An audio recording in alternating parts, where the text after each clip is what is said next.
Allô, moi c'est Julie Nadeau et bienvenue sur Julie Nadeau Télé et julienadeaucoaching.com, l'endroit pour t'inspirer à être le parent dont tes enfants ont besoin pour s'épanouir et rayonner. Aujourd'hui, je vais te souhaiter la bienvenue et t'expliquer un peu les motivations que j'ai dans mon rôle de mère. Parce que quand je suis devenue une mère, il y a beaucoup de choses qui ont changé pour moi. Je me suis posé beaucoup de questions. J'avais pas une vision nécessairement claire de ce que je voulais pour mes enfants, mais il y avait certains points qui étaient importants.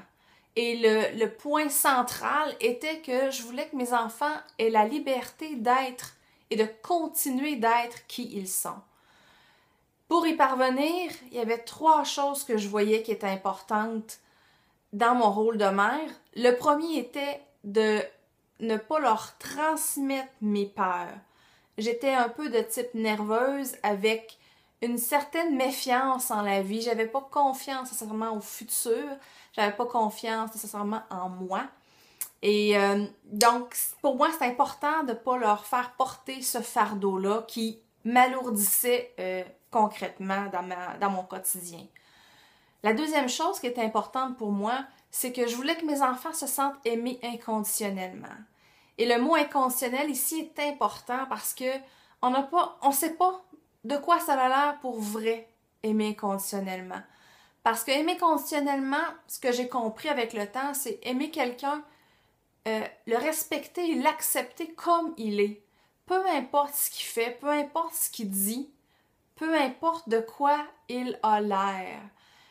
Alors, vous comprendrez avec ce dernier point que la plupart des gens ne s'aiment pas inconditionnellement et que le chemin est long pour se rendre à cet amour inconditionnel. Donc, j'ai vraiment fait plusieurs lectures, plusieurs recherches pour apprendre à m'aimer moi inconditionnellement en m'inspirant de cet amour inconditionnel qui grandissait de jour en jour pour mes enfants.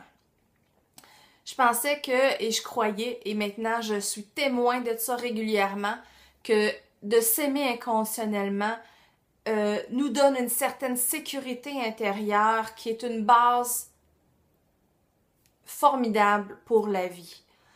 Le troisième point qui était important pour moi, qui l'est encore, c'est que je voulais que mes enfants restent connectés à ce guide intérieur qu'ils ont. J'ai suivi moi-même mon guide en y faisant confiance de plus en plus au fil du temps et ça m'a guidée vers justement plus d'amour, vers un plus grand respect de mes enfants, un plus grand respect de moi-même, une plus grande appréciation de la vie.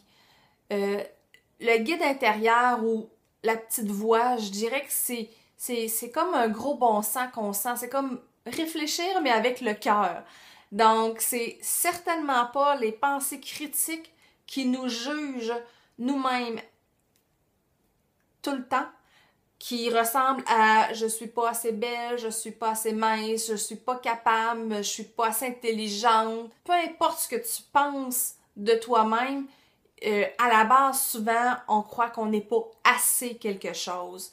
Donc, pour moi, c'est important qu'ils restent connectés à leur guide pour avoir confiance en eux, se respecter leurs besoins en prenant des décisions qui étaient vraiment bien senties.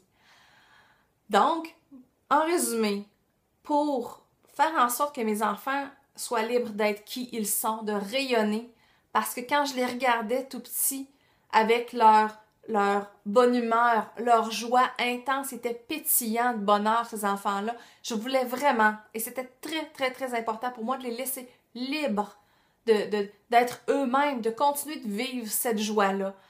Alors, premièrement, ne pas leur faire porter le fardeau de mes peurs. Deuxièmement, faire en sorte qu'ils se sentent aimés conditionnellement. Et pour couronner le tout, ne pas les empêcher d'être connectés avec ce guide-là intérieur.